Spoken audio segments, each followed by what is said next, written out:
Hi, it's Ed Kramer, and welcome to my CGI History channel. This is the final major studio clip from the show I co-curated way back in 1986 for the local New York Siggraph chapter.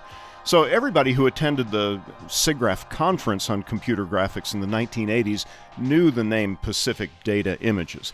You couldn't turn on the TV without seeing one of their network animation packages for like NBC, ABC, CBS, HBO, and clients like Entertainment Tonight and Del Monte Foods, Volkswagen, the 1988 Olympics, ABC's Wide World of Sports, Monday Night Football, and pretty much any big-name client who wanted the most beautifully designed CGI logo their commercials or show opens had ever seen. But the other side of PDI that us Siggraph insiders knew was that every year Carl, Richard, Glenn, and everyone else on the team contributed to PDI's in-house short films, which inevitably premiered at the Siggraph conference of the year they were made. So in the 1980s, the Siggraph main event was originally called the Film and Video Show. It eventually morphed into the Electronic Theater, and one of the highlights of every year's show was these short films from PDI you're getting snippets of right now.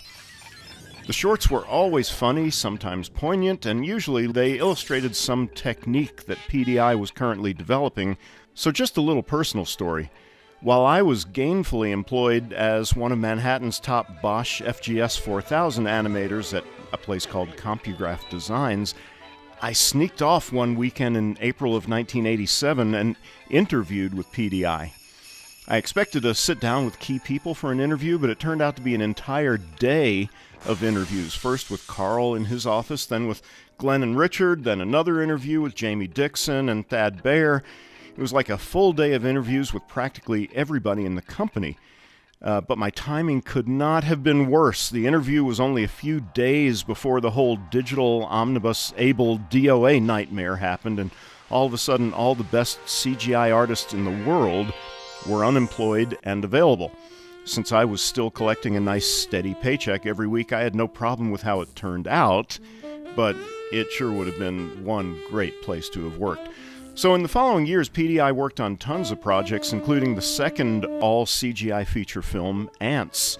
And they had quite a future as the foundations of DreamWorks Studios, but all that came after the Siggraph show, so I advise checking Wikipedia and Terrence Mason's excellent book, CG 101, for further info on Pacific Data Images. See you guys next week. Get all your fusion and fission needs at Botco, the #1 name in high-energy fuels. Matter, antimatter, it doesn't matter at Botco. Our cheerful, speedy attendants can handle them all. Don't pay those expensive re-entry fees. We'll bring the widest variety of particles, subparticle, and theoretical energy fuels factory direct to you. Positrons, bosons, or diesel in astronomical quantities and down-to-earth prices that won't put a black hole in your wallet. Next door or across the universe. Botco. Tomorrow's fuels, tomorrow's prices.